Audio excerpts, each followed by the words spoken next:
Hello friends, hi. எல்லோரும் எப்படி இருக்கீங்க? கண்டிப்பாக நல்லா இருப்பீங்க நம்புகிறேன். 2-3 நாள் ஆயிடுச்சு வீடியோ போட்டு. என்னை இன்ஸ்டாகிராமில் ஃபாலோ பண்ணுறவங்களுக்கு தெரியும். கொஞ்சம் ஸ்கூல் கமிட்மெண்ட்ஸ்னால கொஞ்சம் பிஸியாக இருந்தேன். ஸோ அது இன்ஸ்டாவில் ஃபாலோ பண்ணிங்கன்னா தெரியும். ஸோ நான் இங்கே ஆல்ரெடி சொல்லிட்டு இப்போ எக்ஸாம் முடிஞ்சு இப்போ தான் ஹாலிடேஸ் வரப்போகுது. இன்னொரு 2 வீக்ஸ் வரைக்கும் ஸ்கூல்ஸ் இருக்குது. அதுக்கப்புறம் தான் ஹாலிடே, இங்கே சம்மர் ஹாலிடேவே ஸ்டார்ட் ஆகும். அதனால் பிஸியாக இருந்தேன். ப்ளஸ் அதுக்கு நடுவில் டெய்லி விஜய் சார் ஏதோ ஒன்று பண்ணிக்கிட்டே தான் இருக்கார். அசம்பிளி லைவாக எல்லோரும் பார்த்துக்கிட்டே தான் இருக்கும். ஸோ தமிழ்நாட்டில் இப்போ ஒரு ஃபேமஸான டிவி சீரியல் அப்படின்னு பார்த்தா அது தமிழ்நாட்டோட சட்டசபை தான். எல்லாருமே அப்படி பார்த்துட்ருக்காங்க அப்படிங்கிறதுல எந்த டவுட்டும் இல்லை. முக்கியமாக லேடிஸு அப்படின்னு சொல்லும்போது ஸோ அந்தளவுக்கு பாலிட்டிக்ஸ் பற்றி ஜனங்க தெரிஞ்சுக்கிறதுக்கும் விமென் அதில் இன்னும் கொஞ்சம் இன்வால்மெண்ட்டோடு அதில் இன்ட்ரெஸ்ட் காட்டுறதுக்குமான ஒரு பீரியட் ஸ்டார்ட் ஆச்சுன்னா அது கண்டிப்பாக இந்த 2026 எலெக்ஷன் அப்படிங்கிறதுல எந்த டவுட்டும் இல்லை. அதுக்கு மேலே நம்ம சேனலுக்கு ஃபஸ்ட் டைம் வரவங்க சப்ஸ்கிரைப் பண்ணிக்கோங்க. வீடியோஸ் பிடிச்சிருந்தா லைக் பண்ணுங்கள், ஷேர் பண்ணுங்கள். நான் ஆல்ரெடி சொன்ன மாதிரி ஹைப் பட்டன் ஒன்று காட்டும். லைக் பண்ணிங்கன்னா அது சேனல் வச்சுருக்கவங்களுக்கு தான் காட்டும். ஓனா சேனல் வச்சுருக்கவங்களுக்கு பப்ளிக் ஆடியன்ஸ்க்கு லைக் மட்டும் காட்டும். லைக் பண்ணுங்கள், ஹைப் பண்ணுங்கள். அப்போ தான் வீடியோஸ் நிறைய பேருக்கு ரீச் ஆகும். யூடியூப் அல்கரிதமும் அதை சஜஸ்ட் பண்ணும் அப்படின்னு சொல்லும்போது இதை சின்ன ஹெல்ப்பை பண்ணுங்கள். நிறைய பேர் வீடியோஸ் பார்க்குறீங்க, பட் ஆனால் மறந்துடுறீங்களான்னு தெரியல. ஸோ லைக் பண்ணிவிட்டு வீடியோ பாருங்கள். ஸோ இது அரசியல் அப்படின்னும் போது நிறைய டிஃப்ரென்ஸ் ஆஃப் ஒப்பீனியன் வரதான் செய்யும். இப்போ என்னோடய சேனல் பார்க்குறவங்க எனக்கு தெரிஞ்சு திமுக ஃபேன்ஸ் தான் நிறைய பேர் பார்க்குறாங்கன்னு நினைக்கிறேன். அதனால் வீடியோஸ் மட்டும் பார்க்குறாங்க, லைக் போட மாட்டுறாங்க. மேபி எப்போ விஜய் சார் ஃபேன் பார்க்குறீங்களோ இல்லை பப்ளிக் ஒப்பீனியனாக இதை பார்க்குறீங்களோ அவங்க லைக் போட்டால் கொஞ்சம் நல்லாயிருக்கும். மறந்துடுறவங்க கண்டிப்பாக மறந்துடாமல் லைக் போடுங்க பார்க்குறவங்க, ஓகேங்களா? சரிப்பா, இப்போ ரீசெண்டாக நடந்துகிட்ருக்க விஷயங்கள் என்ன மாதிரி போயிட்டுருக்கு சட்டசபையில் அப்படின்னு சொன்னால் டெய்லியுமே சுவாரஸ்யமான விஷயங்களா இல்லை டெய்லி அவர் என்ன பண்ண போகிறாரு அப்படிங்கிறது சுவாரஸ்யமாக ஜனங்க எதிர்பார்த்துட்ருக்காங்க அப்படின்னு தான் டெய்லியுமே போயிட்டுருக்கு. ஸோ இப்போ 2 நாளாக பேசப்படுறது உதயநிதி ஸ்டாலினோட ஸ்பீச்சு, அதுக்கப்புறம் பெரும்பான்மையாக அவங்க நிரூபிக்கிற அந்த ஃப்ளோர் டெஸ்ட்டு, அதில் என்ன ஆச்சு அப்படின்னு அது உங்கள் எல்லாருக்குமே தெரிஞ்சிருக்கும். ஸோ அது ஒரு காமனாக அதுக்கு முன்னாடி எல்லாரும் சொல்லிட்டாங்க கண்டிப்பாக விஜய் சார் பெரும்பான்மையை நிரூபிச்சிருவார் அப்படின்னு. ஆனால் அதில் ட்விஸ்ட்டாக வந்தது ஏடிஎம்கே அடித்த ட்விஸ்ட்டு தான் அப்படின்னு சொல்லணும். ஏன்னா எப்படி பார்த்தாலுமே உங்களுக்கு 120 இருக்குது, கூட கொஞ்சம் சீட்ஸ் வரும் அப்படிங்கிறதோ இல்லைனா அதில் பங்கேற்றவங்களே 117 பேர் தான், அதாவது 234 தொகுதியில். ஸோ 117 பேர் தான் அன்றைக்கி சட்டசபையில் பங்கேற்றாங்க. ஏன்னா பார்த்திங்கன்னா நம்மளுக்கு தெரிஞ்சது அந்த 234ல் 118 மேஜிக் நம்பர் வரணும். 120 சீட்ஸ் வச்சுட்டு கவர்மெண்ட் ஃபார்ம் பண்ணாங்க.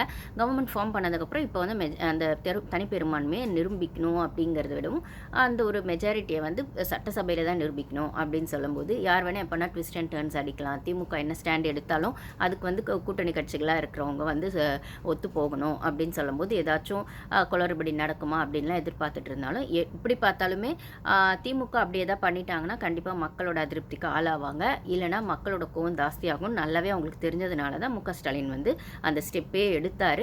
அதனால தான் கூட்டணி கட்சி கூடவே நாங்கள் இருக்கோம், ஆனால் வெளியிலேருந்து ஆதரவு தெரிவிக்கிறோன்னு விசிகேவோ மற்ற கம்யூனிஸ்ட் கட்சிகளும் சொன்னாங்க அப்படின்னு சொல்லும்போது ஃப்ளோர் டெஸ்ட்டில் பெருசாக டிஃப்ரென்ஸ் இல்லை. பட் ஆனால் அவங்க அந்த 120ஓடவே நின்றுடுவாங்களா, அதோடவே 5 வருஷம் ஆட்சி ஸ்டேபிளாக கவர்மெண்ட் நடத்த முடியுமா அப்படிங்கிறத ஒரு பெரிய கொஸ்டினாக இருந்தது. அதுக்கு ஒரு ட்விஸ்ட் அண்ட் டர்ன்ஸாக தான் ப்ளஸ் 25 சீட்ஸ் அப்படிங்கிற மாதிரி ஏடிஎம்கேலேருந்து 25 சீட்ஸ் இவங்களுக்கு வந்துச்சு அப்படின்னு சொல்லும்போது அப்புறம் காமராஜர் அவர் அவங்களுக்கு தெரியும் டிடி தினகரன் அவங்களதுலேருந்து ஃபஸ்ட்டு அது கான்ட்ரவர்சியாக பேசப்பட்டது. அவரோட அந்த வீடியோலாம் ஏஐ வீடியோ சைன் பண்ணதெல்லாம் எங்களோட எம்எல்ஏ ஹார்ஸ் ட்ரேடிங் போயிருக்கு அப்போல்லாம் சொன்ன விஷயங்கள்லாம் எந்த அளவுக்கு உண்மை போயின்னு இப்போ காமராஜர் அவரே இங்கே டிவிகேல சேர்றது அப்படிங்கிறது சட்டசபையில் அஃபிஷியலாக ப்ரூஃப் பண்ணப்பறம் தெரிஞ்சிருக்கும் அப்படின்னு சொல்லும்போது ஸோ இவருக்கு என்னென்னலாம் டிஸ்டர்பன்ஸ் வரணுமோ அத்தனை டிஸ்டர்பன்ஸும் சுற்றி இருக்கவங்க கொடுக்க தான் செய்கிறாங்க அப்படின்னாலுமே அதையும் மீறி அவர் ப்ரூஃப் பண்ணிட்டார். 144 சீட்ஸோட ப்ரூஃப் பண்ணிட்டார். நான் ஆல்ரெடி சொன்ன மாதிரி இங்கே சட்டசபையில் பங்கேற்கவங்க தான் அதில் தான் மெஜாரிட்டி ப்ரூஃப் பண்ணோம் அப்படின்போது டோட்டலாக 234ல் 118 ப்ரூஃப் பண்ணோம் அப்படிங்கிறது இருக்குது. ஆனால் இவங்க பங்கேற்றுக்கிறதே கம்மி பேர் தான் பங்கேற்றுக்கிட்டாங்க. ஏன்னா பார்த்தீங்கன்னா மதிமுகலாம் வரவே இல்லை சட்டசபைக்கு. அதுக்கப்புறம் திமுக உங்களுக்கு தெரியும் வெளிநடப்பு செஞ்சிட்டாங்க. அதுக்கப்புறம் நடுநிலையாக 5 பேர் போயிட்டாங்க. பிஜேபி ஒருத்தரும் அப்புறம் பாட்டாளி மக்கள் கட்சி அவங்க நடுநிலையாக நின்றுட்டாங்க. நியூட்ரலாக நாங்கள் இந்த சைடும் இல்லை அந்த சைடும் இல்லை, எதிர்ப்பும் தெரிவிக்கல ஆதரவும் தெரிவிக்கல, நடுநிலையாக நின்றுட்டாங்க அப்படின்னு சொல்லும்போது ஸோ அங்கே நடந்த விஷயங்களில் ஸோ வந்து அப்போ டோட்டலாகவே வந்து பங்கேற்றுக்கிறவங்கள 86 ப்ரூஃப் பண்ணால் போதும் அப்படிங்கிற மாதிரி தான் அன்றைக்கான விஷயமே இருந்தது சட்டசபையில். 118 ப்ரூஃப் பண்ணுங்கிற அவசியமே இல்லை. ஏன்னா பங்கேற்றுக்கிட்டவங்களே கம்மி தான், 171 சம்திங் தான் பங்கேற்றுக்கிட்டாங்கன்னு சொல்லும்போது, ஸோ 234ல் 118. பட் ஆனால் அதையும் விட கம்மியான இவங்களாம் வெளிநடப்பு செஞ்சுட்டாங்க இல்லைங்களா திமுக. அப்போ 86 வந்தாலே போதுமானதாக இருந்தது. ஆனால் இவங்க 144 காட்டிட்டாங்க அப்படின்னு சொல்லும்போது, ஓகே இந்த 5 இயர்ஸ்க்கு இந்த ஆட்சி வந்து நிலைக்குமா அப்படின்னு கேட்டால் கண்டிப்பாக அதில் எந்த டவுட்டும் இல்லை. ஆனால் ஆன் அண்ட் ஆஃப் பிரச்சனைகள் வரும் அப்படிங்கிறதுல அதுலேயும் எந்த டவுட்டும் இல்லை அப்படிங்கிறது தான் இருக்குது. ஏன்னா பிரச்சனைகள் வரும் அப்படின்னு சொல்லும்போது இவங்க வந்து இவங்களுக்கு சப்போர்ட் வெளியிலேருந்து சப்போர்ட் கொடுக்கறது திமுக சைட்லேருந்தும், அதுக்கப்புறம் வந்து இப்போ வந்து ஏடிஎம்கேலேருந்து பிரிஞ்சு வந்த சிவி சண்முகம் அவங்க, அப்புறம் எஸ்பி வேலுமணி அவங்க சார்பாக வந்திருக்க அவங்க அந்த மெம்பர்ஸ் தான் வந்து இவருக்கு சப்போர்ட் கொடுக்குறாங்க அப்படின்னு சொல்லும்போது, பிரச்சாரம்னு பண்ணும்போது கண்டிப்பாக வந்து டிஎம்கே விமர்சனம் பண்ண அளவுக்கு இவர் ஏடிஎம்கே பேசலை. இருந்தாலுமே மற்றும் பலர் அப்படிலாம் வந்து பேசியிருக்காரு அப்படின்னு சொன்னாலுமே, அப்புறம் ஊழல் கட்சி அப்புறம் அப்படிலாம் சொல்லிட்டு இப்போ அது கூடவே கூட்டணி வச்சுருக்காங்களே அப்படின்னு சொல்லும்போது, அரசியல்னு வந்ததுக்கப்புறம் அரசியல் செஞ்சு தானே ஆகணும் அப்படிங்கிற மாதிரி தான் இருக்குது. என்னப்பா இவர் முதல்வன் படத்தில் அர்ஜுன் சார் சொன்ன மாதிரி தான் என்னையே அரசியல்வாதி ஆக்கிட்டாங்க அப்படின்னும் போது, இது ஒரு டிப்பிக்கல் பாலிடிக்ஸ்ன்னு தான் சொல்லணும். ஏன்னா இது வந்து தப்புன்னு சொல்ல முடியாது. அது அவருக்கான ஸ்மார்ட்னஸோ இல்லை இப்போ அவங்களோட ஆட்சியை தக்க வச்சாதான் அவங்க வந்து ஜனங்களுக்கு செய்யணும்னு நினச்சதையோ, இல்லை நான் ஆல்ரெடி சொன்ன மாதிரி ஜனங்க நம்பி ஓட்டு போட்டதுக்கு ஜனங்களுக்கு ஏதாவது செய்யணும்னா அதுக்கு பவர் கையில் வேணும். அப்போ அந்த பவர் கையில் வேணும்னா முதல்ல அதுக்கு கவர்மெண்ட் வந்து ஸ்டேபிளாக இருக்கணும். அந்த ஸ்டெபிலிட்டிக்கு என்ன பண்ணணுமோ அதை தான் பண்ண மாதிரி தான் இருந்தது. ஸோ இதை வந்து ஜனங்க எனக்கு தெரிஞ்சு இதை பெருசாக ஜனங்க விமர்சனம் பண்ண மாட்டாங்க. ஏன்னா இது வந்து கட்சிகளுக்குள்ளே அரசியலுக்குள்ளே பேசுகிறவங்க விமர்சனம் பண்ணலாம். அது சொல்லி நம்ம கமெண்ட்ஸில் வந்து சொல்கிற மாதிரி தான் திமுக போட்ட பிச்சையில் தான் வந்துட்டு இவர் வந்து ஆட்சி அமைச்சிருக்காரு. இப்போ பகைச்சிட்டு பேசினா ஏடிஎம்கே கூடவே வந்துட்டு கூட்டணி வச்சிருக்காரு. ஐ மீன் கூட்டணி மீன்ஸ் அவங்க பிரிஞ்சு வந்துட்டாங்க ஏடிஎம்கேலேருந்து சிவி சண்முகம் இவங்களுக்கு ஆதரவு கொடுக்கறதா சொல்லிட்டாங்க. ஆனால் இப்போ பொதுச் செயலாளராக ஏடிஎம்கேல வந்து இபிஎஸ் வருவாரா இல்லை இவங்களா அப்படின்றது தெரியல. அது ஒரு பெரிய கொஸ்டின் மார்க். அது வந்து அதுக்கு பொறுமையாக வரும். அது ஒரு பக்கம் இருக்குது. பட் ஆனால் இவங்களுக்கு சப்போர்ட் கிடச்சிருச்சு, 20+ சப்போர்ட் எக்ஸ்ட்ரா கிடச்சிருச்சு. 120 + 24 போது 144 கிடச்சிருச்சு அப்படின்னு சொல்லும்போது இவங்க வந்து ரொம்ப ஸ்ட்ராங்காக நிற்கிறாங்க அப்படிங்கிறதுல எந்த டவுட்டும் இல்லை. சரி, இப்போ வந்து திமுக சப்போர்ட்டோட தான் வந்து ஆட்சி அமைச்சிருக்காங்களா அப்படின்னு சொன்னால், அதுக்கு நான் ஆல்ரெடி சொன்ன மாதிரி முக ஸ்டாலின் சார் எடுத்த அந்த ஸ்மார்ட் மூவ் தான். அவர் இப்போ வந்து மக்கள்கிட்ட நல்ல பேர் வாங்குறது தான் முக்கியம். முதல்ல நம்ம வந்து எதிர்கட்சியை ஸ்ட்ராங்காக நிற்போன்றது எந்த டவுட்டும் இல்லை. ஏன்னா நம்ம காலங்காலமாக அது நல்லா தான் பண்ணிகிட்ருக்கோம். நான் வந்து இது சொல்கிறேன், எப்படின்னா உதயநிதி ஸ்டாலின் அவங்களுக்குள்ள கட்சிக்குள்ளே என்ன நடந்திருக்கோம்னா இதுதான் நடந்திருக்கும். இப்போ வந்து மக்கள் வந்து நம்ம கட்சி மேலே அதிருப்தியாக இருக்காங்க. இப்போ வந்து நம்ம அந்த கோவத்தையோ அந்த அதிருப்தியோ ஜாஸ்தியாகக்கூடாது. இப்போ நம்ம ஸ்மார்ட் மூவ் பண்ணுறோம் எதையாச்சும் பண்ண போய் அது தலைவலியாக போகிறதுக்குன்னா இப்போ ஆட்சி அமைக்கிறதுக்கு அவங்களுக்கு விடுவோம், 6 மாதம் கழித்து பார்த்துக்குவோம் அப்படின்ற மாதிரி அதை விட்டுருவோம். இப்போ அவங்க ஆட்சி அமைக்கிறதுக்கு நம்ம சைட்லேருந்து சப்போர்ட் கொடுத்ததாவே இருக்கட்டும் அப்படின்னு அவங்க சைட்லேருந்து எடுத்த மூவ் தான் அந்த கிளவர் மூவ். அவங்க கட்சி அப்போ வந்து அவங்க ரொம்ப ஓப்பனாக, இல்லைனா காங்கிரஸ் வந்து சொல்லாமல் வெளியில் வந்து டிவிக்கு கூட வந்துட்டு கூட்டணியை அமைச்சிட்டாங்க. ஆனால் மற்ற கட்சிகள் கம்யூனிஸ்ட் கட்சிகள்லாம் அப்படி பண்ணலை, கூட்டணியிலே தான் இருக்காங்க அப்படின்னும் போது அது ஏன் எதுக்குன்னு ஒரு கொஸ்டின் வருது இல்லைங்களா. அங்கே தான் திமுக வச்சு ட்விஸ்ட்டு. ஏன்னா இது வந்து கம்யூனிஸ்ட் கட்சிகள் தான் ஃபஸ்ட்டு எடுத்திருக்காங்க. நாங்கள் வந்து போய் டிவிக்கு ஆதரவு கொடுக்கலான்னு இருக்கோம் அப்படின்னு சொல்லும்போது அந்த கட்சியோட தலைவர் அப்படிங்கிற இடத்துல ஸ்டாலின் சார் கிட்ட பேச்சுவார்த்தை போயிருக்கோம். விசிகே சாரும் அதை தான் பண்ணியிருக்காரு. அதனால அவர் லாஸ்ட்டாக அந்த ஹெசிடேஷனோட அந்த ஒரு டபுள் மைண்டோடவே என்ன சொல்வாருன்ற மாதிரி அது லாஸ்ட் மினிட் வரைக்கும் அது ட்விஸ்ட்டாகவே இருந்தது விசிகே சைட்லேருந்து, திருமாவளவன் சார் சைட்லேருந்து அப்படின்னு சொல்லும்போது. ஸோ இப்போ அவங்க வந்து டிசைட் பண்ணிட்டாங்க, விசிகேவோ மற்ற கம்யூனிஸ்ட் கட்சிகளோ டிசைட் பண்ணிட்டாங்க. இப்போ இவங்க நோ சொன்னாலும் கூட இருக்க தோழமை கட்சிகளுக்குமே இவங்க வந்து தப்பாக தெரியுவாங்க. அப்புறம் வந்துட்டு அவ்வளோ பெருந்தன்மையாக வந்துட்டு நீங்கள் வந்து கவர்னர் ஆட்சி வேணாம் அப்படிங்கிற இடத்துல ஒரு சப்போர்ட்டை கொடுக்கணும்னு நினைக்கிறீங்க டிவி கேட்குனா அதை நீங்கள் ஓப்பனாகவே கொடுக்கலாம்ல அப்படின்னும் போது, இல்லை கூட்டணியில் நீங்கள் இருக்கணும், ஆனால் வந்துட்டு சப்போர்ட்டுக்காக, அதாவது கவர்னர் ஆட்சி வரக்கூடாதுன்றதுக்காக நாங்கள் சப்போர்ட் பண்ணுறோம் அப்படிங்கிறது விசிகே சார் ஓப்பனாகவே சொல்லிட்டாங்க. இவங்களும் சட்டசபையிலுமே அது ஓப்பனாக பேசப்பட்டதுன்னும் போது அதை தான் உதயநிதி ஸ்டாலின் சாரும் எடுத்து வச்சார். வெறும்னே கவர்னர் ஆட்சி வரக்கூடாதுன்றதுக்காக நாங்கள் ஆளுங்கட்சிக்கு வந்து சப்போர்ட் பண்ணுறோம், ஆனால் வெளியிலேருந்து எங்கள் தோழமை கட்சிகள் சப்போர்ட் பண்ணுவாங்கன்னு. உங்கள் சப்போர்ட் கண்டிப்பாக முக ஸ்டாலின் சாரோடது டிஸ்கஷனோடவோ அவரோடது நாலேஜோடவோ தான் இவங்க சப்போர்ட் பண்ணுறாங்க. அப்போது அந்த இடத்துல நீங்கள் சப்போர்ட்டையும் கொடுக்க சொல்லிவிட்டு அதையும் சொல்லியும் காட்டுறீங்க அப்படின்னு சொல்லும்போது, அப்போ ஏன் சப்போர்ட் கொடுத்தீங்க? உங்களோட தோழமை கட்சிகள்கிட்ட நீங்கள் கொடுக்க வேணான்னு சொல்ல வேண்டியது தானே. இல்லை இப்போ இவர் பண்ணார்ல இபிஎஸ், எங்களை மீறி வந்து சிவி சண்முகம் சாரோ எஸ்பி வேலுமணி அவங்க சார்பில் ஒரு 20 பேர் வந்து தனியாக பிரிஞ்சு போகிறாங்க அப்படின்னா அவங்க எங்களோட கட்சி குள்ளே இருக்க ரூல்ஸை மீறி டிவிக்கு சப்போர்ட் பண்ணுறாங்கன்னா நாங்கள் எங்கள் கட்சியிலேருந்து அவங்களை தூக்கிடுவோம் அப்படின்னு சொல்லி அவர் தூக்கிட்டார் தானே. இப்போ அது பிரிஞ்சு தானே இருக்கிறேன்டா. அட்லீஸ்ட் அவர் அந்த கட்சியில் அவர் ஒரு ஸ்டாண்ட் எடுத்தார்னா முக ஸ்டாலின் சார் அது எடுத்திருக்க முடியும் தானே. ஏன் எடுக்கல? அப்போ உங்களுக்கு வந்து நோ சொல்கிறதுக்கும் தைரியம் இல்லை, எஸ் சொல்லிவிட்டு நல்ல பேர் வாங்கணும்னு பார்த்தீங்க. அதுக்கேற்ற மாதிரி அவங்களும் வந்து கூட்டணிக்குள்ளேயே இருக்கிறோம் தலைவா. ஆனால் வெளியில் நான் வந்து முக ஸ்டாலின் சார் சொல்கிறேன், அவங்க சொல்லியிருப்பாங்க கம்யூனிஸ்ட் கட்சிகள் நாங்கள் கூட்டணிக்குள்ளேயே இருக்கிறோம் தலைவா, ஆனால் வந்துட்டு அவங்களுக்கு ஆதரவு மட்டும் கொடுத்துக்கிறோம். ஏன்னா இது மக்கள்கிட்டயும் நன்மதி கொடுக்கும். அதே சமயத்தில் கவர்னர் ஆட்சியும் வராது, ஒரே கல்ல 2 மாங்காய் அப்படிங்கிற கதையாக தான் அது இருந்தது. பட் ஆனால் அது செய்கிறதெல்லாம் செஞ்சுட்டு அதுக்கப்புறம் உதயநிதி ஸ்டாலின் சார் வந்து அதை வந்து சொன்னது வந்து அதே மாதிரி அவர் பேசினதும் வந்து என்ன பேசினார், நாங்கள் 3 பேருமே லாயலா காலேஜ், இது நான் ஆல்ரெடி பேசியிருக்கேன் வீடியோவில், லாயலா காலேஜில் படித்தவங்க தான். அதாவது இவர் உதயநிதி ஸ்டாலின் ஸ்பீக்கரு, அதாவது சபாநாயகர், அதுக்கப்புறம் வந்துட்டு நம்ம சிஎம் விஜய் சார் அப்படின்னும்போது. ஆனால் இன்றைக்கி வந்து அரசியல் காலத்தில் எதிர் துருவமாக உட்காந்துருக்கும். பட் ஆனால் எப்படி பார்த்தாலும் பாலிடிக்ஸில் சீனியர் வந்து எங்களுது தான் அப்படின்னு சொன்னதெல்லாம் உங்கள் குடும்ப அரசியலையும் உங்கள் குடும்ப பெருமையும் பேசின மாதிரி தான் இருந்தது. அது வந்து ஓகே, உங்கள் அப்பா அதாவது முக ஸ்டாலின் சார் சொல்லிக்கலாம், கருணாநிதி சொல்லிக்கலாம், அவர் வந்து கலைஞர் கருணாநிதி சார் எல்லாருமே அவங்க சொல்லிக்கலாம். உதயநிதி ஸ்டாலின் சார் வந்து இப்போது விஜய் சார் மாதிரி அவரும் அரசியலுக்கு புதுசு தான். என்ன, முக ஸ்டாலின் சார் ஆட்சியில் உதயநிதி ஸ்டாலின் சாருக்கு டெப்டி சிஎம்னு ஒரு போஸ்ட்டு கொடுத்துட்டாரு. அதே மாதிரி அவர் எம்எல்ஏவும் ஆகிட்டார். இது வந்து விஜய் சாருக்கு வந்து ஃபஸ்ட் டைம் அவர் எம்எல்ஏ ஆனதும் சரி, சீஃப் மினிஸ்டர் ஆனதும் சரி, ஃபஸ்ட் டைம். அவ்வளோதானே தவிர உதயநிதி ஸ்டாலின் சார் தனியாக இது வரைக்கும் அரசியல் ஜர்னின்னு எதாவது பண்ணியிருக்காரான்னா ஒன்றும் கிடையாது. அவங்க அப்பா கூட சேர்ந்து ஒன்று பண்ணியிருக்காரு. அவங்க தாத்தாவோடது அந்த ஃபேமிலிக்குள்ளே இருக்க அந்த குடும்ப அரசியலோட அந்த எக்ஸ்பீரியன்ஸ் இருக்கும், அவள் தானே தவிர விஜய் சார் உதயநிதி ஸ்டாலின் சார்னு வச்சுக்கிட்டா பெருசாக 2 பேருக்குமான டிஃப்ரென்ஸ் இல்லை. 2 பேருக்குமே இது புது களமாக தான் நான் பார்க்குறேன். 2 பேருக்குமான ஒரு சைலண்ட் ரெவல்யூஷனாக தான் நான் பார்க்குறேன். 2 பேருமே அவங்கவுங்களோட ரியாலிட்டியும் அவங்கவுங்களோட மெச்சூரிட்டியும் எப்படி ப்ரூஃப் பண்ண போகிறாங்க சட்டசபையில் அப்படிங்கிறத தான் இதை பார்க்க முடியுமே தவிர இதில் வந்து அந்த ப்ரிவிலேஜ் அப்படிங்கிற இடத்துல ப்ரிவிலேஜ் பிரின்ஸாக தான் வந்து நான் உதயநிதி ஸ்டாலின் சாரை பார்க்குறேன். ஏன்னா அவங்களுக்கு குடும்பமாக வந்துட்டு இருக்க அந்த ப்ரிவிலேஜ், அதுலேருந்து இவருக்கு கிடைச்ச எம்எல்ஏ போஸ்ட்டோ டெப்டி சிஎம் போஸ்ட்டோ இப்போ வந்து எதிர்கட்சி தலைவராக உட்காந்துருக்காரு. ஆனால் விஜய் சாருக்கு அது கிடையாது. அவர் ஸ்க்ராட்ச்லேருந்து வந்திருக்கார். அவர் பாலிடிக்ஸ்க்கே புதுசு தான், ஜனங்களுக்கும் தெரியும் ஒரு பாலிடிக்ஸ்க்கு புதுசுன்னு. அப்போ இவர் உள்ளே போய் தான் இனிமேல் கற்றுக்கணுமா, இல்லை இவருக்கு இருந்த நாலேஜை வச்சு இப்போ ஆட்சி அமைச்சிட்டாரு, இனிமேல் இவர் இதில் என்ன கற்றுக்க போகிறாரு, இல்லை இவருக்கு அதை பற்றின புரிதலில் என்னவெல்லாம் பண்ண போகிறாரு அப்படிங்கிறது ஜனங்க பொறுத்து இருந்து தான் பார்க்கணும். அதே மாதிரி நாங்கள் நம்பி பழைய ஆட்சின்னு சொல்லக்கூடிய இல்லை மாபெரும் ஆட்சிகள்னு சொல்லக்கூடிய கட்சிகள்னு சொல்லக்கூடிய திமுக ஏடிஎம்கே காலங்காலமாக ஓட்டு போட்டு எங்களுக்கு அழுத்து போயிடுச்சு. இப்போ புதுசாக ஒரு கட்சியை நாங்கள் உருவாக்கியிருக்கோம். அதாவது டிவிக்கேன்னு ஒரு கட்சி வருது, அதுக்கு வந்து நாங்கள் சப்போர்ட் கொடுத்துருக்கோம்.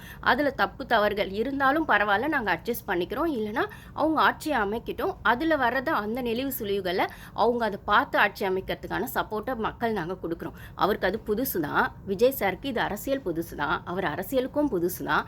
இருந்தாலுமே அவர் என்ன பண்ணாலுமே அது வந்து மக்களுக்கான விஷயமா மாறும்போது இல்லை மாறுற வரைக்கும் நாங்கள் வெயிட் பண்ணுறோம். அவர் மிஸ்டேக்ஸ் பண்ணி கூட அரசியலை கற்றுக்கிட்டோம் அப்படிங்கிற ஆங்கிளில் தான் வந்து விஜய் சாருக்கு ஜனங்க ஓட்டு போட்டிருக்காங்க. இந்த ஓட்டு போட்டதே நீங்கள் விமர்சனம் உதயநிதி ஸ்டாலின் சார் என்ன சொல்கிறாரு, 35% ஜனங்க தான் உங்களுக்கு ஓட்டு போட்டிருக்காங்க, மிச்ச பேர்லாம் உங்களை வேணான்னு தான் ஒதுக்கியிருக்காங்க.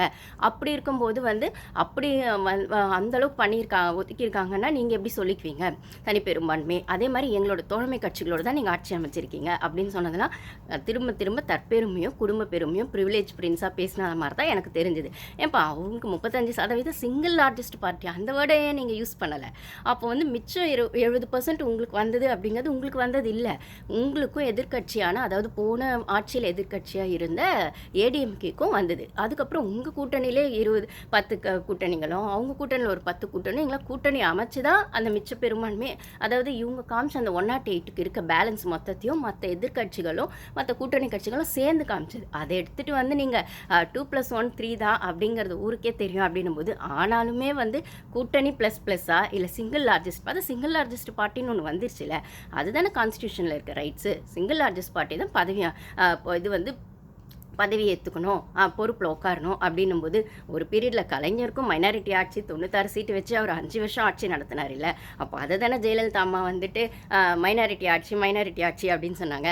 அப்போ விஜய் இப்போ வந்து ஜனங்களோடது பெரும்பான்மை பெருசாக வாங்கலை, வெறும்னே வந்துட்டு 35% தான், அது அந்தளவுக்கு பெருமை பேசிக்க வேண்டிய அவசியம் இல்லை, நாங்கள் தான் அரசியலில் வந்து சீனியரு அப்படின்னு பெருமை பேசிக்கணும் அப்படின்னும்போது, அப்போ உங்கள் தாத்தா காலத்தில் 96 சீட்டு வச்சுட்டு அவர் வந்துட்டு 5 வருஷம் ஆட்சி அமைச்சார், அது என்ன கொஸ்டின்? கொஸ்டின். அப்போ விஜய் இப்போது மக்கள் வந்து விஜய்க்கு சப்போர்ட் கொடுக்கலன்றதை நீங்கள் வந்து அண்டர் எஸ்டிமேட் பண்ணி பேசுகிறீங்க, இல்லை வேல்யூ பண்ணி பேசலை அப்படின்னு சொன்னால், அப்போ உங்கள் தாத்தாவோட ஆட்சி அந்த காலத்தில் ஜெயலலிதா அம்மா வந்து மைனாரிட்டி ஆட்சின்னு சொன்னது சரிதானா அப்படிங்கிற மாதிரி தான் இருக்குது. அப்போ வந்து அது வந்து உங்கள் தாத்தாவோட ஆட்சி இது பற்றின விமர்சனம் உங்கள் அப்பாவுக்கு வந்திருக்கும், முக ஸ்டாலின் அவருக்கு வந்திருக்கும். இன்றைக்கி நீங்கள் வந்து இது ஒரு டேட்டாவாக பேசுகிறீங்க அப்படின்னாலுமே அதுவுமே எஸ்டியில் நடந்திருக்குன்னா இதையும் ஜனங்க ஒத்துக்க தான் செய்கிறாங்க. அப்படின்னும் போது நீங்கள் பேசணுன்றதுக்காக ஏதாவது பேசுறது அப்படிங்கிறது ஒரு சைல்டிஷாக தான் எனக்கு தோணுச்சு. இன்னொன்று வந்து பார்த்திங்கன்னா, ரீல்ஸ் ஆட்சியாக இல்லாமல் ரியல் ஆட்சியாக இருக்கணும்னா, இது வந்து நிஜமாகவே ரீல்ஸ் பிகம் ரியல் அப்படிங்கிற இடத்துல தான் இட்ஸ் ரியலிய ரீல்ஸ் பிகம் ரியல் மூமெண்ட்டாக தான் இந்த வருஷம் எலெக்ஷன் இருந்திருக்கு. ஏன்னா எல்லாருமே ரீல்ஸில் முதல்வன் படம் ரீல்ஸ் ஆகட்டும், இல்லை ஏதாச்சும் ஒரு பாலிடிக்ஸ் படம் வரும்போதோ, இப்படி ஒரு சிஎம் தமிழ்நாட்டுக்கு வந்தால், இல்லை பாலிடிக்ஸில் இப்படி ஒரு சேஞ்ச் வந்தால், பாலிடிக்ஸில் வந்து இப்படி ஒரு விஷயங்கள் நடந்தால், ஜனங்களுக்கு நல்லது நடந்தால், ஆஃபீஸர்ஸ் இவ்வளோ ஸ்ட்ரிக்டாக இருந்தால், மக்கள் நலத்திட்டங்கள் வந்து நிஜமாகவே வந்து ஒரு ப்ரொடக்டிவான சிஸ்டமாக வந்து செயல்பட்டால் எப்படி இருக்கும் அப்படிங்கிற மாதிரிலாம் ரீல்ஸாகவும் ஒரு படமாகவும் இல்லைனா மீம்ஸாகவும் படத்தில் மட்டுமே பார்த்து ரசிச்சுட்டு இருந்த ஜனங்களுக்கு இப்போது அது வந்து ஒரு ரியல் மூமெண்ட்டாக மாறி இருக்கு. அப்போ வந்து விஜய் சார் வந்து படத்தில் அவர் ஒரு இதில் கூட சொல்லியிருப்பார், ரீசெண்டாக இல்லை ஒரு 2-3 இயர்ஸ் முன்னாடி ஏதோ ஒரு படம் ரிலீஸ் சர்க்கார் படத்தில் சம்திங் ஏதோ எனக்கு சரியாக ஞாபகம் இல்லை, உங்களுக்கு தெரிஞ்ச கமெண்ட்ஸில் ஷேர் பண்ணுங்கள். யாரோ கேட்டிருப்பாங்க நீங்கள் எப்போ சிஎம்மாக நடிக்க போகிறீங்க அப்படின்னு. நான் சிஎம்மாக நடிக்க மாட்டேன், I don't act as CM, I will be a CM அப்படின்னு ஒரு இடத்துல சொல்லியிருப்பார். ஏதோ ஒரு அவார்ட் ஃபங்க்ஷனில் எனக்கு சரியாக ஞாபகம் இல்லை. அப்போ அவர் அன்றைக்கி சொன்னதை இன்றைக்கி ப்ரூஃப் பண்ணியிருக்காரு. நிஜமாக இப்போ அவர் நடிக்கலை, முதல்வன் படத்தில் அர்ஜுன் சார் நடித்தார், அப்படி யாராவது வந்தால் நல்லா இருக்குமே அப்படின்னு நம்மளாம் யோசிச்சிருப்போம். அது இப்போ ரியல் மூமெண்ட்டாக ஆகிருக்கு, ரீல்ஸாக பார்த்த விஷயங்கள் ரியலாக ஆகிருக்கு. இப்போது நிஜமாகவே ஒரு ஆக்டர் வந்து சிஎம் ஆகியிருக்காரு, அவர் படத்தில் பார்த்த விஷயங்களை ஜனங்களுக்கு பண்ணணும்னு நினைக்கிறாரு. அப்படிங்கிறத விடவும் ஜனங்க ஒரு மாற்றத்தை அவர்கிட்ட எதிர்பார்க்குறாங்க. அதை அவர் எந்த அளவுக்கு ப்ரொடக்டிவாக பண்ணுறாரு வெயிட் பண்ணி தான் பார்க்கணும். இன்னொன்று அப்புறம் வந்துட்டு அந்த சோஃபா எக்ஸ்சேஞ்ச் அந்த விஷயங்களும் வந்து அவர் வந்து சட்டசபையில் பேசும்போது நீங்கள் பார்த்துருப்பீங்க, உதயநிதி ஸ்டாலின் சார் திருட்டு அப்படிங்கிற மாதிரி ஒரு வார்த்தையை யூஸ் பண்ணார். அப்புறம் சபாநாயகர் வந்து அதை கண்டிச்சார். அந்த வேர்ட் டிஸ்ரெஸ்பெக்டாக இருக்குன்னும் போது திருட்டுன்ற வார்த்தையை மட்டும் தவிர்த்துருங்க அப்படின்னு சபாநாயகர் சொன்னார். அதுக்கப்புறம் தவிர்த்துட்டாருன்னும் போது ஒரு சட்டசபையில் அந்த வார்த்தையை வந்து சொல்லணுமா சொல்ல வேணாமா அப்படிங்கிற எக்ஸ்பீரியன்ஸ் கூட உதயநிதி ஸ்டாலின் சாருக்கு இல்லையா? இதையே வந்து விஜய் சார் சொல்லியிருந்தா, இல்லை எதிர்கட்சியை விமர்சனம் பண்ணும்போது சொல்லியிருந்தா, நீங்கள் வந்து இப்படியே பேசுவார் சிஎம் அப்படி, இல்லைனா ஒரு கட்சி தலைவர் இப்படியே பேசுவார் அப்படின்னு. ஒரு எதிர்கட்சி தலைவர் அந்த வார்த்தையை ஒரு சட்டசபையில் அரசியல் நாகரிகம் தெரிஞ்சவர் இதை எப்படி சொல்லுவார் அப்படின்னு ஒரு கொஸ்டின் வைக்க வேண்டியதாக இருக்குது. ஒன்று. இன்னொன்று, அதே மாதிரி இவர் வீட்டுக்கு வந்துட்டு சிஎம் வந்து போய் பார்க்கும்போது முக ஸ்டாலின் வீட்டுக்கு தான் ஃபஸ்ட்டு போனார். அதுக்கப்புறம் வைகோவை போய் பார்த்தாரு, இது மதிமுக கட்சி தலைவர் வைகோவை போய் பார்த்தாரு. அதுக்கப்புறம் சீமானையும் போய் பார்த்தாரு, நாம் தமிழர் கட்சி சீமானையும் போய் பார்த்தாரு. அவங்க எதுவும் வின் பண்ணலை, இருந்தாலும் ஒரு மரியாதை நிமித்தமாக வந்து அவரையும் போய் பார்த்தாரு. அதுக்கப்புறம் காங்கிரஸ்க்கு சத்தியமூர்த்தி பவன் அங்கேயும் போனார் அப்படின்லாம் சொல்லும்போது, அதுக்கப்புறம் விசிகே திருமாவளவன் சார் அங்கேயும் போய் பார்த்தாரு. அப்போல்லாம் அந்த கம்யூனிஸ்ட் எல்லா இடத்துக்கும் போய் பார்த்தாரு. அப்படின்னும்போது ஏடிஎம்கே சைடில் வந்துட்டு இபிஎஸ்ஸை பார்க்கல, பட் ஆனால் மியூரோ சிவி சண்முகம் பார்த்தாரு. ஏன்னா லீமா ரோஸ் அவங்க அந்த குரூப் நம்ம வருவோம், லீமா ரோஸ் அவங்கள பற்றி டீட்டெயிலுக்கு அப்புறம் வரும். ஓரளவுக்கு எல்லாருக்கும் உங்களுக்கு தெரிஞ்சிருக்கும், தெரியாதவங்களுக்கு நான் அப்புறம் ஷேர் பண்ணுறேன் அந்த இன்ட்ரெஸ்டிங் நியூஸை.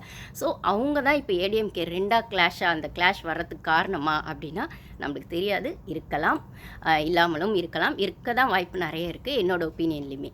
ஓகேங்களா? ஸோ சிவி சண்முகம் சார் வீட்டுக்கு போயிட்டு அங்கே லீமா ரோஸ் அவங்க, அதுக்கப்புறம் வந்துட்டு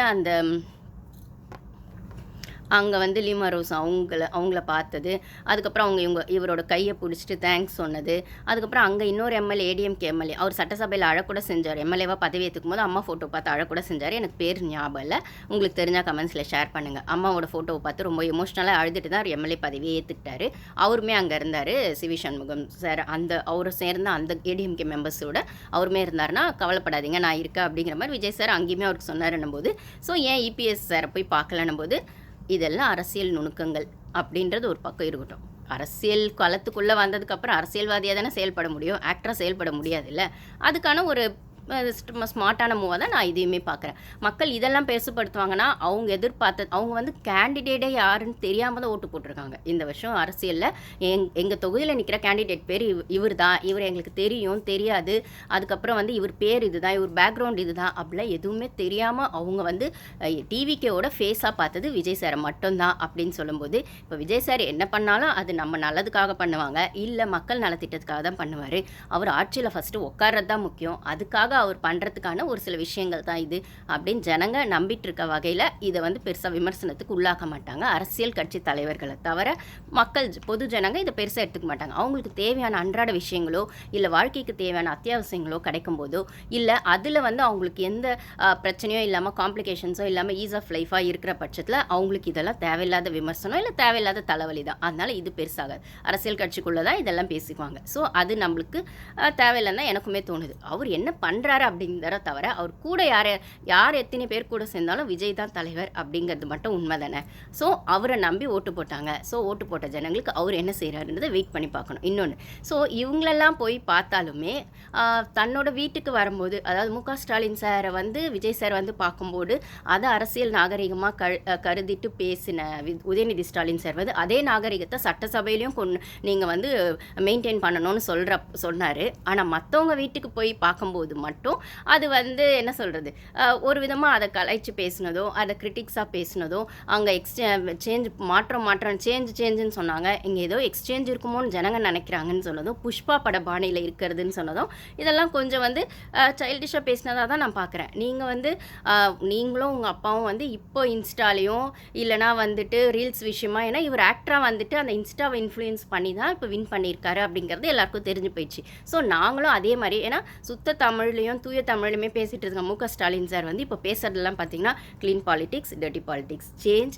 எக்ஸ்சேஞ்ச், ரீல்ஸ், ரியல், அப்புறம் புஷ்பா படபாணி இப்போல்லாம் சொல்லும்போது பார்த்தா நீங்கள் வந்து அந்த எதுகை மோனையில் எடுத்துகிட்டு வந்து இங்கிலீஷ் வேர்ட்ஸையும் இன்ஸ்டா வேர்ட்ஸையும் ஜென்சி கிட்ஸ்க்கான வேர்ட்ஸையும் எல்லாமே எடுத்துகிட்டு வந்து பேசுகிறதெல்லாம் இன்ட்ரெஸ்டிங்காக தான் சார் இருக்குது. கேட்கவும் நல்லா தான் இருக்குது. பட் ஆனால் அதில் லாஜிக் இருக்கா அப்படின்னு சொல்லி பார்த்தா, லாஜிக் அப்படிங்கிறத பாலிடிக்ஸில் தேடணுமா அப்படின்னு கேட்டால், என்ன கேட்டால் லாஜிக் அப்படிங்கிறத பாலிடிக்ஸில் தேட முடியாது. நீங்கள் அப்படி லாஜிக்குன்னு பார்த்தா, நான் சொன்ன மாதிரி இப்போ விஜய் சாரே திமுக விமர்சனம் பண்ணிவிட்டு திமுக கூட்டணி கூட வச்சுக்கிறதும் இல்லை, கூட்டணியில் தோழமை கட்சிகள் வச்சுக்கிறது, இல்லை ஏடிஎம்கே பண்ணிவிட்டு ஏடிஎம்கே வச்சுக்கிறதுமே இதெல்லாம் விமர்சனத்துக்கு உள்ளாகும் தான். இந்த லாஜிக்லாம் பார்க்க முடியாது. இது பிஃபோர் எலெக்ஷன் அப்படிங்கிறது ஒன்றும், ஆஃப்டர் எலெக்ஷன் அப்படிங்கிறது ஒன்றும், ரூலிங் பார்ட்டியாக இருக்கும்போது ஒன்றும், ஆப்போசிட் பார்ட்டி ஆகும்போது ஒன்றும், எம்எல்ஏ ஆகிறதுக்கு முன்னாடி ஒன்றும், எம்எல்ஏ ஆகி மினிஸ்டர் ஆனதுக்கப்புறம் ஒன்றும் அப்படிங்கிறது எப்பயுமே பாலிடிக்ஸில் இருக்கக்கூடிய அந்த ஆன் அண்ட் ஆஃப் சேஞ்சஸ் வந்து இருந்துக்கிட்டே தான் இருக்கும். இது அந்தந்த சூழ்நிலைக்கு ஏற்ற மாதிரி அவங்கவுங்க சுயநலத்துக்கு ஏற்ற மாதிரி மாறிட்டே இருக்கக்கூடியது தான் பாலிடிக்ஸ். பாலிடிக்ஸில் நிரந்தர எதிரியும் இல்லை, நிரந்தர நண்பனோ இல்லைன்னு சொல்லியே வச்சுருக்காங்க. அப்படின்னும் போது அந்த நுவான்சஸையும் தெரிஞ்சுக்கிட்டு தான் ரூலிங் பார்ட்டியாக இருக்கக்கூடிய விஜய் சார் ஆட்சி நடத்துவார்ன்றதில் எந்த டவுட்டும் இல்லை. ஆனால் ஆப்போசிட் பார்ட்டியில் இருக்க உதயநிதி ஸ்டாலின் சார், திமுகவும் அவ்வளோ லேஸ்பட்டவங்க கிடையாது. அவங்க எதிர்கட்சியாகவே பல வருஷங்கள் வந்து ஆளும் கட்சியாக இருந்ததை விட நான் ஆல்ரெடி சொன்ன மாதிரி எதிர்கட்சியாக தான் நிறைய விஷயங்களை கரைச்சி குடிச்சிருக்காங்க. அதாவது சொல்லுவாங்க இல்லைங்களா ஒரு காமெடி, கேள்வி கேட்கறது ஈஸி, பதில் சொல்கிறது எவ்வளோ கஷ்டம் தெரியுமா அப்படின்னா, இவங்க எதிர்கட்சியாக இருக்கும்போது கேள்விகளையும் விமர்சனங்களையும் நிறைய வைப்பாங்க. இப்போ இன்ஸ்டா ஜென்சி கிட்ஸ்க்கான வேர்ட்ஸையும் சேர்த்து எதுகை முறையில் நல்லாவே பேசுகிறாங்க. ஆனால் இவங்க ரூலிங் பார்ட்டியாக இருக்கும்போது இவங்க ஆப்போசிட்டில் போன வருஷம் நம்ம கேட்ட கொஸ்டின்ஸு இந்த வருஷம் நம்ம ஆன்சர் பண்ணுறோமா? போன வாட்டி நம்ம ரூலிங் ஆப்போசிட் பார்ட்டியாக இருக்கும்போது நம்ம நிறைய கொஸ்டின்ஸ் நம்ம ரூலிங் பார்ட்டியை வச்சோம். இப்போ நம்ம ரூலிங் பார்ட்டியாக ஆகும்போது அதெல்லாம் சரி பண்ணுமா, சார்ட் அவுட் பண்ணுமா அப்படின்ற மாதிரி பண்ணாக்கா அது ஓகே. நீங்கள் வந்து ஒரு ஜென்யூன் பாலிட்டிஷியனாக வந்து நீங்கள் வந்து மக்களை சந்திக்கிறீங்க, மக்களுக்கான விஷயத்துக்கு வேல்யூ பண்ணுறீங்க அப்படின்னு. நாங்கள் கேள்வி மட்டும் கேட்போம், அதுவும் எதிர்கட்சியில் இருக்கும்போது ஸ்ட்ராங்காக கேள்வி கேட்போம். ஏன்னா ஆளுங்கட்சியை விமர்சனம் பண்ணுறதுக்கு. அப்படின்னும் போது அப்போ ஆளுங்கட்சியை நீங்கள் வரும்போது நீங்கள் என்ன பண்ணுறீங்க அப்படின்னு ஒரு விஷயம் இருக்குன்னா, அங்கே தான் வந்து திமுக போன வாட்டி என்ன பண்ணாங்க அப்படிங்கிறது இந்த எலெக்ஷனில் நம்ம எல்லாருமே பார்த்த ரிசல்ட். அதுலேயும் கொளத்தூர் தொகுதியில் ஜனங்க வந்து அப்பட்டமாக வந்து திமுகவை நிராகரிச்சிருக்காங்க. அப்படின்னு சொல்லும்போது அங்கே சிட்டிங் சிஎம்மாக இருக்கக்கூடிய மு க ஸ்டாலின் சார், நான் ஆல்ரெடி அது வருத்தத்துக்குரிய விஷயம் அப்படின்னாலுமே திமுக சைடில் அது பெரிய வழி அப்படின்னு சொன்னாலுமே அது ஏன் எதுக்குன்னு நீங்கள் ரியலைஸ் பண்ணிங்களா? அந்த ஒரு தோல்வி வந்தது அப்படிங்கிறது உங்களுக்கு ஜென்ரலாக நிற்கக்கூடிய ஒரு எம்எல்ஏக்கு வந்த தோல்வி இல்லை. ஒரு சிட்டிங் சிஎம்மாக நீங்கள் காலங்காலமாக அந்த தொகுதியில் வின் பண்ணிகிட்ருக்க, அவ்வளோ வந்து அந்த இடத்துல ஒரு இன்ஃப்ளூயன்ஸாக இருக்கக்கூடிய உங்களால் இந்த விஷயம் அந்த இடத்துல ஏன் ஜெயிக்க முடியல அப்படின்னு ஒரு விஷயம் வருது. இல்லை அந்த இடத்துல ஸ்ட்ராங்காக ஜெயிச்ச டிவிக்கேவே நீங்கள் விமர்சனம் பண்ணும்போது, இப்போ இந்த அளவுக்கு விமர்சனம் பண்ணுற நீங்கள் அன்னைக்கு உங்களுக்கு ஜனங்க சப்போர்ட் பண்ணுவாங்க அப்படிங்கிறத எந்த அளவில் நம்புனீங்க? அப்போ நீங்கள் எந்த அளவு ஆட்சி பண்ணியிருக்கீங்க அப்படிங்கிறது நீங்கள் நம்பி நின்னீங்களா? இல்லை ஜனங்களை எல்லா சீசன்லேயுமே வந்து ஜனங்களை எல்லா எலெக்ஷன்லையுமே ஜனங்களை வந்து மேனிப்புலேட் பண்ணிடலாம், இல்லை இந்த ஜனங்களுக்கு வந்து டிஎம்கே விட்டால் ஏடிஎம்கே வந்து எப்பயுமே, ஏன்னா அம்மாவுக்கு அப்புறம் ஏடிஎம்கே வந்து கிளாஷ்லேயே தான் இருக்குது. அங்கே ஒரு ஸ்ட்ராங்கான விஷயம் இருக்க மாதிரி நானே பார்க்கல. ஏன்னா எனக்கு வந்து நான் ஆல்ரெடி சொன்ன மாதிரி எங்கள் அப்பா ஒரு கவர்மெண்ட் சர்வெண்ட்டு. இப்போ வந்து டிஏ கொடுத்துருக்கிறது அந்த பென்ஷன் பணம் வாங்குறவங்களுக்கு போது எங்கள் அப்பாவுக்கு வந்து போகும் அப்படின்னு சொல்லும்போது, அப்போது ஒரு பீரியடில் அம்மா பீரியடில் டிஎம்கே தான் வந்து இவங்க கவர்மெண்ட் சர்வன்ட்ஸையோ கவர்மெண்ட் எம்ப்ளாயீஸ் எல்லாம் என்கரேஜ் பண்ணாங்க. ஆனால் அம்மா ஆட்சியில் அங்கே வந்து ஸ்ட்ரைக்லாம் நடந்தது அப்படிலாம் சொல்லும்போது, அப்போ டிஎம்கே வந்து அடுத்த எலெக்ஷனில் டிஎம்கே வந்து அதை சப்போர்ட் பண்ணாங்க அப்படின்னு சொல்லும்போது, எப்பயுமே ஒரு கவர்மெண்ட் சர்வன்ட்ஸ்க்கு நடுவில் டிஎம்கேக்கான ஒரு மதிப்பு எப்பயுமே இருக்கும். அந்த கிராஸ் ரூட் வந்து அங்கே ஒரு பேசிக் லெவலில் கொஞ்சம் ஸ்ட்ராங்காகவே இருக்கும் அப்படின்னு சொல்லும்போது, அப்போது தன்னோடது பெரிய தொகுதியான இல்லைனா தன்னோடது வந்து பலமான தொகுதியான அந்த கொளத்தூர் தொகுதியிலே வந்து ஸ்டாலின் சார் வந்து வின் பண்ணலை அப்படிங்கிறது அது ஒரு அவர் ஆப்போசிட் கட்சியில் கூட அவர் தான் ரூலிங் பார்ட்டி, அவர் சிட்டிங் சிஎம்மாக இருந்துமே வின் பண்ணல, ஒரு எம்எல்ஏ சீட் கூட வாங்காமல் இன்னைக்கு சட்டசபைக்கே அவர் போக முடியாமல் இருக்காருன்னா மக்கள் எந்த அளவுக்கு அதிருப்திக்குள்ளாக இருக்காங்க, அங்கே என்னதான் நடந்துச்சு, இல்லை வந்து இந்த அளவுக்கு வெறுப்பு ஏன் திமுக மேலே திமுக கட்சி மேலே மக்களுக்கு இருக்குது அப்படிங்கிறத நீங்கள் கொஞ்சமாவது அலசி ஆராய்ஞ்சிங்களா? தோல்வி வந்துருச்சு, ஓகே, அது உண்மை தானே, அது குப்புற விழுந்தாலும் மீசையில் மண் ஒட்டலன்ற கதையாக இவர் உதயநிதி ஸ்டாலின் சார் வந்து உங்களுக்கு 35% தான் போட்டாங்க, மற்றவங்க ஃபுல்லாக உங்களை நிராகரிச்சிருக்காங்கன்னா அப்போ உங்களுக்கு வந்து ஓட்டு எவ்வளோ, அதை தனிப்பெருமையான்மையாக நீங்கள் பாருங்களேன் இவ்வளோ வந்துச்சுன்னு. உங்களுக்கு 53 கூட்டணி இல்லாமல் 53 நீங்கள் வின் பண்ணீங்க, கூட்டணி இல்லாமல் அவங்க ஏடிஎம்கே 47 வின் பண்ணாங்க. நீங்கள் எல்லாருமே நீங்கள் 2 பேருமே சேர்ந்தா கூட இன்னொரு கூட்டணியை தான் அமைச்சாதான் அந்த 117 மேஜிக் நம்பரே வரும்ன்ற லெவலில் தான் இருந்தீங்க கவர்னர் சொல்கிறப்போ. ஏடிஎம்கே டிஎம்கே சேர்ந்து வந்தால் கூட பண்ணலான்னா அவங்க சேரும் போதுமே இந்த சின்ன சின்ன கட்சிகளாக இருக்கக்கூடியவங்க சேர்ந்தாதான் அந்த மேஜிக் நம்பரை கிரியேட் பண்ணுற லெவலில் தான் நீங்கள் இருந்தீங்க. பட் ஆனால் தனிப்பெரும்பான்மை இவங்க வெறும்னே சிங்கிள் லார்ஜஸ்ட் பார்ட்டியை 108 காட்டினாங்கன்னா உங்களால் அந்த வெற்றியை ஒத்துக்க முடியலையா, இல்லை உங்கள் தோல்வியை ஒத்துக்க முடியலையா அப்படின்னும் போது பேசணுன்றதுக்காக பேசுகிறதா சரி, இவ்வளோ ஸ்ட்ராங்காக பேசுனீங்களே ஏன் வெளிநடப்பு பண்ணீங்க? அப்போ வந்து இந்த கட்சிக்கு நாங்கள் ஆதரவு கொடுக்கல அப்படின்னு எதிர்த்திருக்க வேண்டியது தானே. இது ஏடிஎம்கே பண்ணாங்க. ஏடிஎம்கே சைடில் இபிஎஸ் சைடில் வந்து நாங்கள் எதிர்க்கிறோன்னு சொன்னாங்க. அவங்க கட்சியிலேருந்தே சப்போர்ட் பண்ண அந்த 25 மெம்பரை எங்கள் கட்சியிலேருந்து நாங்கள் வந்து விலக்கி வைக்கிறோம் அப்படிங்கிற லெவலில் அவர் சொல்லிட்டாருன்னும் போது அது கொஞ்சம் ஸ்ட்ராங்காக இருந்தது. இப்போ எனக்கு ஒரு கொஸ்டின் வருது, டிவிகே வெஸ் டிஎம்கேவா, டிவிகே வெஸ் ஏடிஎம்கேவா அப்படின்னு. ஏன்னா நீங்கள் வந்து அவ்வளோ ஸ்ட்ராங்காக மக்கள் அதிருப்திக்குள்ளே இருக்காங்க, இந்த ஆட்சி மேலே வந்து மக்களுக்கு நம்பிக்கை இல்லாத மாதிரி இருக்குது, அதை நாங்கள் வெளிப்படுத்துகிற விதமாக தான் வெளிநடப்பு செய்ய போகிறோன்னு சொன்ன உதயநிதி ஸ்டாலின் சார் அதை எதிர்ப்பாகவே நீங்கள் உள்ளே தெரிவிச்சிருக்கலாமே. நீங்கள் எதிர்ப்பாக தெரிவிக்கும் போது உங்கள் தோழமை கட்சிகளாக இருக்கக்கூடிய மற்ற அந்த கம்யூனிஸ்ட் கட்சிகளோ விசிகேவோ வந்துட்டு என்ன பண்ணுவாங்கன்றது அவங்க டெசிஷனை ஆல்ரெடி ஆதரவுன்னு சொல்லிட்டாங்க. இப்பயுமே நீங்கள் ஒரு கண்ணை அசைச்சிங்கன்னா அவங்க என்ன டெசிஷன் வேணால் எடுக்க முடியாது, நீங்கள் சொல்கிற டெசிஷன் அவங்க எடுக்க முடியும். ஏன்னா இதுக்கு ஒத்து போனது தான் பிரேமலதா மேம். அவங்க ஃபஸ்ட்டே சொல்லிட்டாங்க, இப்போ இன்னைக்கான அந்த நம்பிக்கை வாக்கெடுப்பில் நீங்கள் என்ன பண்ண போகிறீங்க அப்படின்னு சொல்லி பிரேமலதா மேம் கிட்ட கேட்கும்போது, இல்லை நாங்கள் திமுக கூட்டணியில் இருக்கோம், திமுக என்ன ஸ்டாண்ட் எடுக்குதோ, தலைவர் என்ன ஸ்டாண்ட் எடுக்கிறாரோ அதை தான் நாங்கள் பண்ண போகிறோம் அப்படின்றத அவங்க ஓப்பனாக சொல்லிட்டாங்கன்னும் போது இந்த இடத்துல மதிமுக வந்து வரவே இல்லை, ஆப்சன்ஸ் அப்படின்ட்டாங்க. பிஜேபியும் நான் சொன்ன மாதிரி பாமகவும் வந்து நடுநிலை வகிச்சிட்டாங்க அப்படின்னு சொல்லும்போது ஏதோ ஒரு ஸ்டாண்ட் அவங்க எடுக்கிறாங்கல்ல. ஒன்றும் ஆதரவு தெரிவிச்சாங்க, இல்லைன்னு சொன்னாங்க, இல்லைனா வந்துட்டு நாங்கள் நடுநிலைமையாக இருக்கிறோம் அப்படின்னு சொன்னாங்க, இல்லை வரவே இல்லை அப்படிங்கிறது ஒன்று இருக்குது. இவங்க ஏன் திமுக வந்து இவ்வளோ ஸ்ட்ராங்காக நீங்கள் பேசலாம் செஞ்சீங்க, ஆனால் செயல்பாட்டில் நீங்கள் வெளிநடப்பு செஞ்சிட்டீங்க. நீங்கள் அங்கேயே இருந்து ஆமான்னு சொல்லுங்கள், இல்லை இல்லைன்னு சொல்லுங்கள். இல்லை எங்களுக்கு ரெண்டுத்துலையுமே ஒத்து போக இஷ்டம் இல்லைன்னு சொல்லி நியூட்ரலாக உட்காந்துருக்கலாமே, ஏன் வெளிநடப்பு செஞ்சீங்க அப்படின்னும் போது இந்த இடத்துல ஏடிஎம்கே ரெண்டாக பிரிஞ்சாலுமே ஒருத்தவங்க எஸ்ஸுன்னு ஒருத்தவங்க நோன்னு அவங்களுக்கான ஸ்டாண்ட் எடுத்தாங்க. எஸ் சொன்னவங்களுக்கு நோ சொன்னவங்க வந்து இனிமேல் எங்கள் கட்சியில் இவங்களை வந்து நாங்கள் சேர்த்துக்க முடியாது, எங்கள் கட்சியிலேருந்து, ஏன்னா அந்த கட்சி தாவல் அப்படிங்கிற விஷயத்துக்குள்ள வரும்போது இவங்க 25 வச்சிருக்காரு சிவி சண்முகம், அவங்க 22 தான் இருக்குன்னா எதிர்ப்பு இந்த 22 அப்படின்னா. ஸோ ஜனங்க கிட்ட வந்து நீங்கள் வந்து நாங்கள் எதிர்ப்பு தெரிவிக்கல இந்த ஆட்சிக்கு அப்படிங்கிறது நல்மதிப்பை சம்பாதிக்கிறதுக்காக உதயநிதி ஸ்டாலின் சார் பண்ணாரா? இப்போ வந்து பார்க்குற ஜனங்களுக்கு எப்படி தோணும் அப்படின்னா, அப்போ வந்து விஜய் சார் ஆட்சிக்கு எதிர்ப்பு தெரிவித்து 22 பேர் தான். அந்த 22 பேர் ஏடிஎம்கே தான். அப்போது திமுக வந்து எதுவும் சொல்லலை. திமுக சப்போர்ட் பண்ணாங்கன்னு கேட்டால் அவங்க சப்போர்ட்டும் பண்ணலை. ரைட்டா? அந்த சப்போர்ட் பண்ணணும்னா உள்ளேருந்து பண்ணியிருக்கணும். ஆனால் தோழமை கட்சிகள் மட்டும் தான் பண்ணாங்க. திமுக சைட்லேருந்து யார்? திமுக கட்சி ஆளுங்க பண்ணவே இல்லை. வெறும்னே திமுகவில் தோழமை கட்சிகளாக இருக்கவங்க தான் பண்ணாங்க. அப்படின்னும் போது நீங்கள் அவங்கள போய் சப்போர்ட் பண்ணவும் விட்டுட்டு உங்கள் கட்சியிலேருந்து அவங்க வந்து வெளியிலையும் போகாமையும் வச்சுக்கிட்டு அதுக்கப்புறம் பண்ணதே வந்து எங்களோட சப்போர்ட்டில் தான் நீங்கள் ஆட்சி அமைச்சிங்க அப்படின்னு சொல்லி காட்டுறது அப்படின்றது சின்ன பிள்ளைத்தனமாக தான் இருந்தது. இதில் மைனாரிட்டி ஆட்சின்னு இவங்க வந்து இவங்கள விஜய் சாரை சொன்னதும் மைனாரிட்டி ஆட்சியில் சிறுபான்மையினருக்கான ஆட்சி அப்படின்ற மாதிரி இவர் வந்து அதுக்கான கவுண்டர் கொடுத்தது அப்படிங்கிறதுமே ஒரு விஷயமா இருந்தது பார்க்கறதுக்கு. ஸோ இதில் உதயநிதி ஸ்டாலின் சார் பேசுறது கண்டிப்பாக ரசிக்கிற மாதிரி இருந்துச்சு. ஆனால் யோசித்து பார்த்தா இது மேலோட்டமாக பார்த்தா ரசிக்கிற மாதிரி இருக்கும். உள்ளுக்கு பார்த்தா குப்புற விழுந்தாலும் மிசியில் மண்ணோட்டலன்னு சொல்கிறீங்க. சரி ஓகே, உங்களால் ஒத்துக்க முடியல, சரி ஓகே என்னமோ ஒன்று பேசிக்கோங்க அப்படிங்கிற மாதிரி தான் இருந்தது அப்படின்னு தான் சொல்லணும். ஸோ விஜய் சார் இதில் புஷ்பா பட பாணியில் நடந்தது அப்படின்னு சொல்கிறதுலாம் வந்து எனக்கு புரியல. அந்த சோஃபா விஷயங்கள் அவர் திருமாவளவன் சாரே சொல்லிட்டார். எங்கள் வீட்டுக்கு ஆல்ரெடி நாங்கள் வந்து ஆர்டர் பண்ணியிருந்தோம், எங்கள் ஆஃபீஸ்க்கு அது வந்துடுச்சுன்னு. ஓகே, அது உண்மை பொய் எதுவாக வேணா இருக்கலாம். ஆனால் உங்கள் தோழமை கட்சியில் இருந்து தானே விசிகே அவர் வந்துட்டு இங்கே சப்போர்ட் கொடுத்தாரு டிவிகே கட்சிக்கு. அப்போ உங்களுக்கு டவுட் இருந்தால் நீங்கள் அவங்களே கேட்டிருக்கலாமே அப்படிங்கிற மாதிரி தான் இருந்தது. அதுக்கப்புறம் சிவி சண்முகம் சார் வீட்டுக்கு போனார். ஏன் இபிஎஸ் வீட்டுக்கு போகலன்னா, நான் சொன்ன மாதிரி பாலிடிக்ஸில் வந்துட்டதுக்கப்புறம் பாலிடிக்ஸ் பண்ணி தான் ஆகணும் அப்படின்னும் போது ஏன் போகல அப்படிங்கிறத அந்த தன்னிலை விளக்கத்தை வந்து இவங்க டிவிக்கு கொடுத்தா மட்டும்தான் நம்மளுக்கு தெரியும். அவங்க கொடுக்கணும்னு அவசியம் இல்லை.